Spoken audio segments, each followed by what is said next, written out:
From aspiring artist to being invited by Lance Russell to witness Memphis wrestling in person, getting the wrestling bug, doing gopher work for Jackie Fargo. He was so inspired by Jackie Fargo that eventually Jerry Lawler said, "Jackie, please let me work. I'll do one match in Memphis." And Jackie says, "Fine, you do this one match and then you get back to being a fantastic artist, and don't worry, I'll absolutely do that, Jackie." And then 52 years later, Jerry Lawler is still doing this. He's still going strong at Indies, doing all this great stuff. But you think about all the great things that he did during that time. He eventually became the king of Memphis wrestling. And then you had Memphis wrestling being built on the backs of Jerry and Jerry. Jerry Jarrett, Jerry Lawler. Jerry, Jarrett, Lawler, da-da-da. And Memphis wrestling really was influential as far as how wrestling was presented. And then the feud with Andy Kaufman, becoming AWA World Heavyweight Champion, even when Memphis wrestling kind of was down the downhill slide, a partnership with the WWE, going to WWE as a commentator, and becoming one of the best commentators that WWE ever had, along with good old JR Jim Ross, continuing to wrestle, dying on live television, and still going strong to this day. Jerry Lawler has truly done it all. So here we go. I'm John Recton with my review, WWE on A&E Biography, WWE Legends on Jerry the King Lawler. A 1-hour special on a 52-year career. Now, look, I understand the pieces have been done on Jerry Lawler.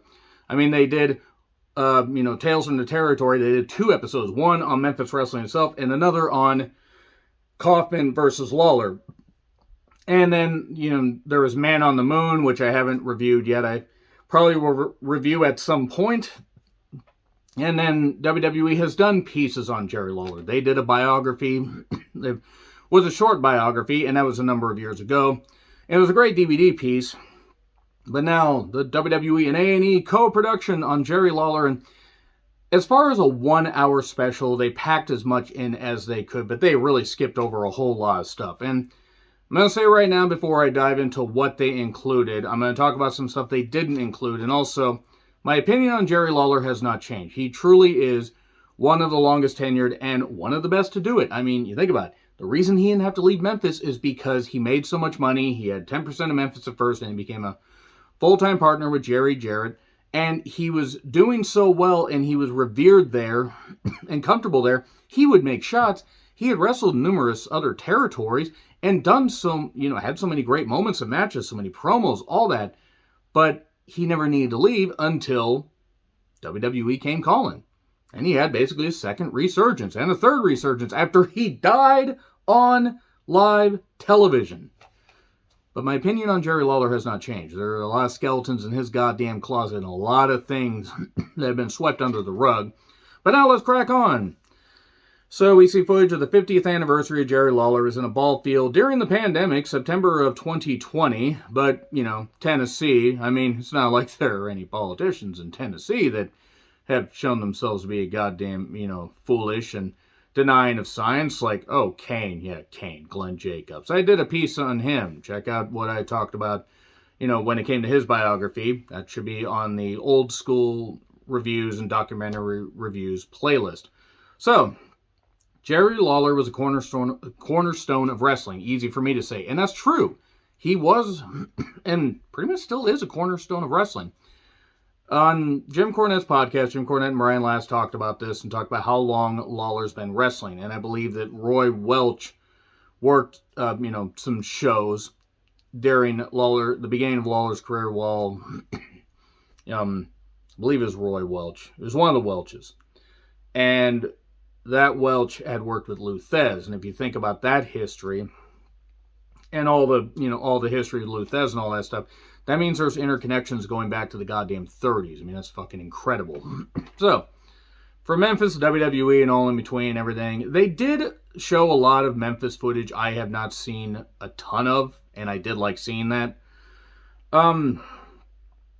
It was great just to hear from Lance Russell, even though Lance is, no longer on this earth. It was just great to see some comments from him, even as recently as 2014. Memphis wrestling was a big goddamn deal. Like, it was. Like, looking at, I'm not the biggest fan of everything that they did, but I can appreciate the big angles that they did, and Jerry Jarrett knew personal issues draw money. So, Lawler's a hell of a goddamn artist. Still is. Great caricatures, great work, does great stuff. They showed a lot of his art on there, and it was good. Sent into the Memphis Wrestling office. Lance Russell showed some of it with Dave Brown. It was cool to see Dave Brown in a little bit here, too.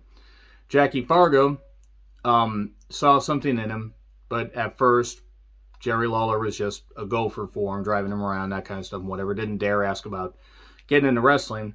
But he did debut in 1970, and Jackie even told him, it's not that I don't think you can't do wrestling, but stick with art after you do this one match. And Jerry Jarrett footage, Jerry Jarrett, who did pass away, recently, and rest in peace, Jerry Jarrett. Talking about, seeing something in Lawler. Jackie Fargo footage, even though it was near the end of his career, because you got to think about it, take a look on various wrestling sites and everything, and read up on Jackie Fargo. He'd been wrestling for so goddamn long. But it was cool to hear some of the promos, hear how he talked. You can see where Lawler got the inflections and got the King idea. And it was just cool to see Jackie Fargo and Lawler in matches, even though it was in the twilight of Jackie Fargo's career. I believe Bobby Shanes had something to do with the King of Wrestling thing, if I remember right. I know that Lawler did work in Atlanta, because Jerry Jarrett was booking for Atlanta at one point during the war between, when Ann Gunkel was involved. And that's something for wrestling historians to talk about. It was between 72 and 4? 72, 74? I might be confusing those years with when the Sheik and Bruiser were having their deal, but that was up in Michigan. Michigan, Indiana. So we see all the footage. The feud with Bill Dundee got totally glossed over. I wish that they would have been able to, because Bill Dundee's still alive, isn't he? I'd like to hear would like to have heard a little bit from Bill Dundee. They show clips of his feuds with Bockwinkel, working with a young Hulk Hogan, who I believe was Terry Boulder in Memphis. It's unfortunate we didn't even have any archive footage with Brian Lawler, his younger son. You had Kevin, his only remaining son. I forgot that he actually had a second son. And his marriage to his first wife didn't last past, I believe, 78. Probably because she got too old for Jerry. Yeah, there's going to be some shots taken at Jerry here, because great wrestler for his time. Definitely a legend. Definitely somebody that you can appreciate for what he did. But guy's got a ton of skeletons in his goddamn closet. And the way he talked about women, it wasn't just a gimmick. It wasn't just a goddamn gimmick. So,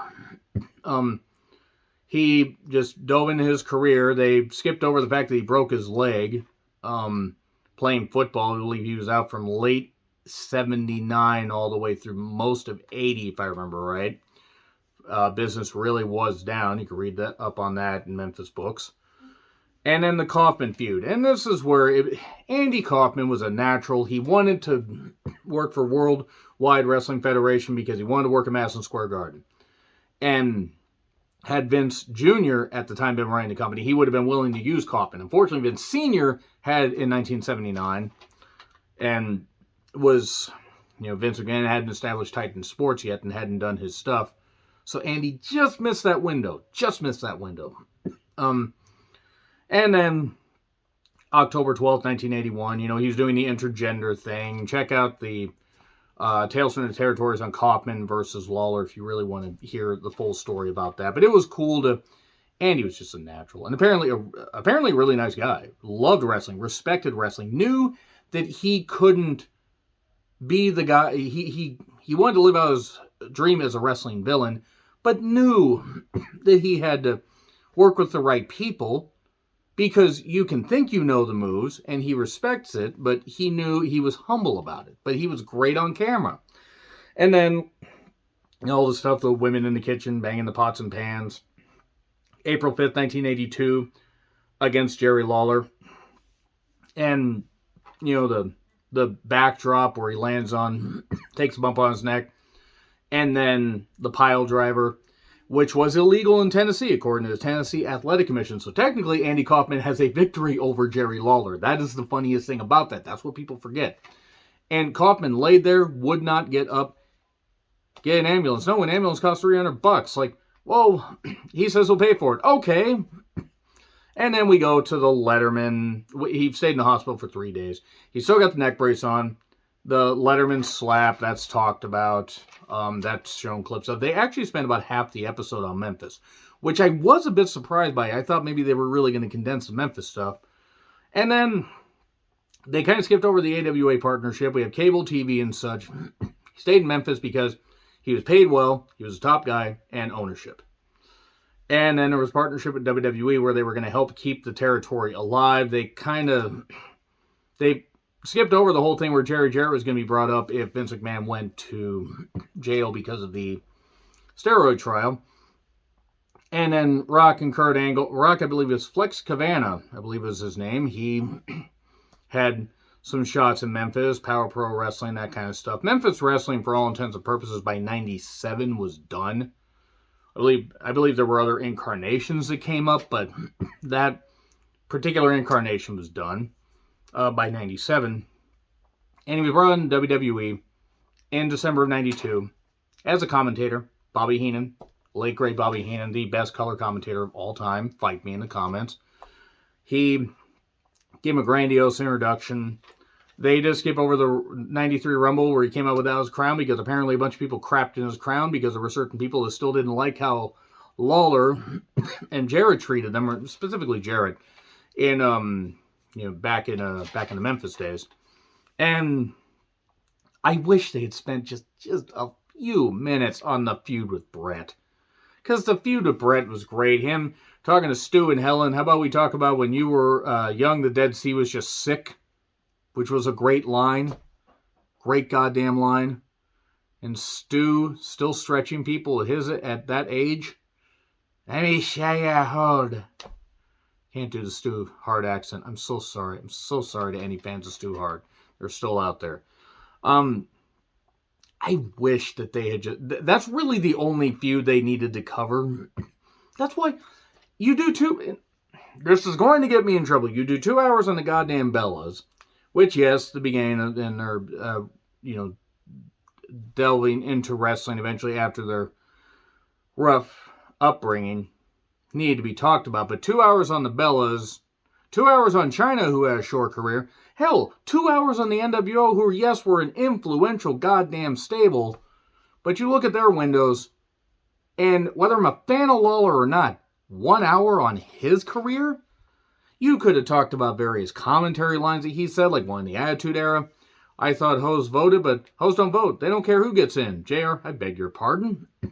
Yes, looking back on it now, a lot of Lawler stuff, it was kind of telling, like the homophobia that he had, towards Goldust's character. People like Booker T can't be champion. What does that mean, people like Booker T? Various other things. The fact they skipped over his second marriage. His second marriage, I believe that... I don't remember the exact timeline, but it's funny that they go talk the Bret Hart stuff, King of the Ring 93, then they go to brief stuff about the Piper feud, just clips.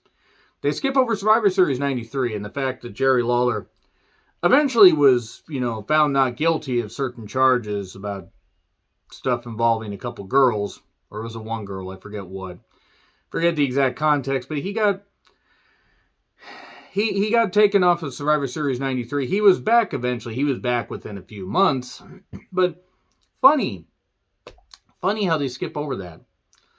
And funny how they skipped over his second marriage. I mean, yes, they only had an hour, but could have talked about that.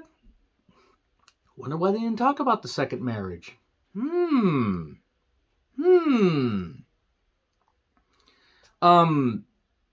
The Isaac Yankem stuff wasn't really talked about. That was talked about in the Kane piece.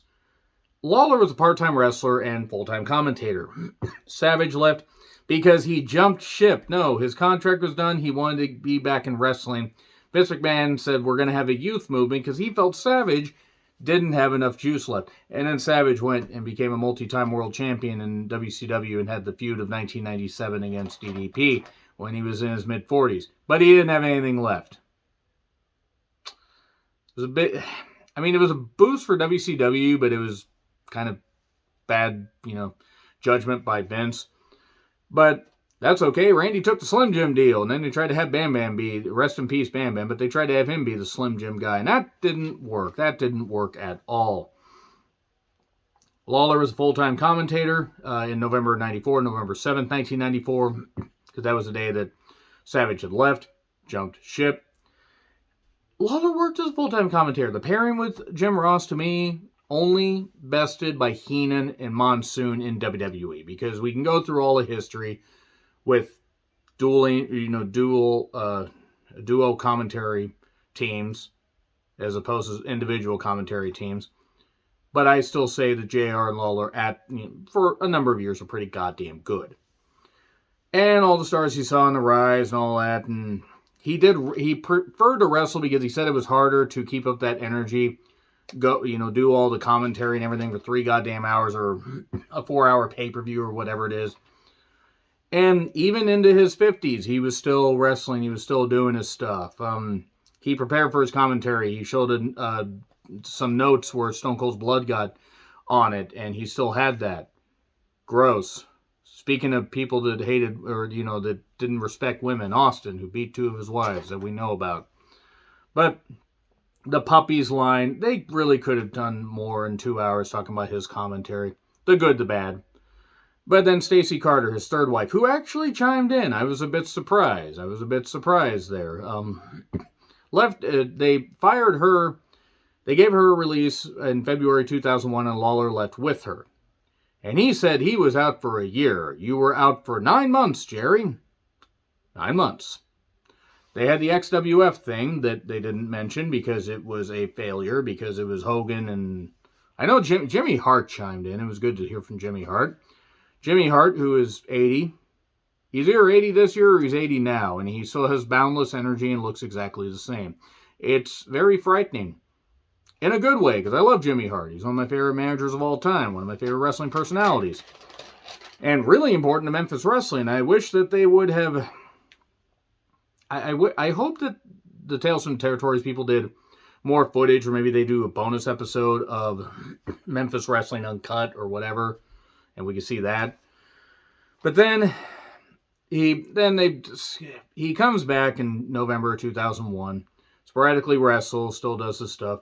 They skipped over the Muhammad Hassan match at New Year's Revolution 2005 in Puerto Rico, which was probably smart. They'd like to forget the Hassan character, even though they were the one that made Hassan chop. I'm sorry.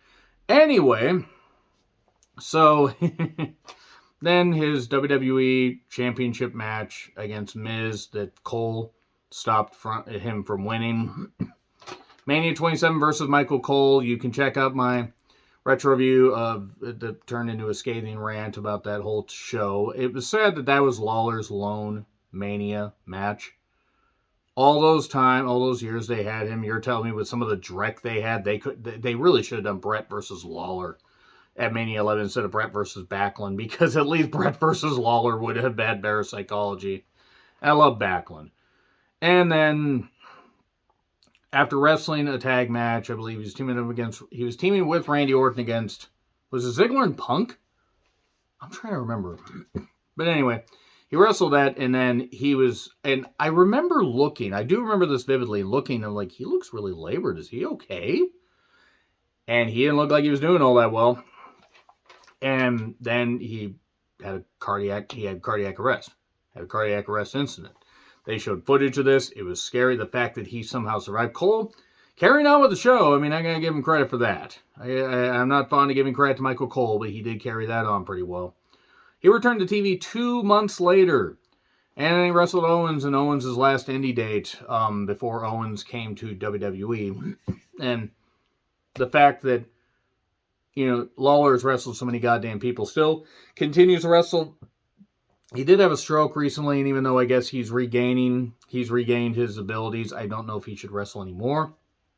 I don't think he needs to. He loves wrestling, but he's in his early 70s. He doesn't need to do this anymore. He doesn't because he loves it. That being said, that's basically where it ends. What's the legend of Jerry Lawler? The guy definitely, is one of the best wrestlers of his era, and definitely lasted quite a while. But boy, the things they skipped over. Things they skipped over. And the fact that he basically, the lines about puppies and everything, the other stuff turned into him basically not liking that people fired certain things back at him, like AJ Lee saying, "I'm a little bit too old for you." Because everybody knew that Lawler was and still is a creep. So yeah, I stand by everything I say about Lawler. Let me know your thoughts in the comments, though. Like, share, subscribe. Twitter handle in the description. I'm Charlton. I'll see you soon.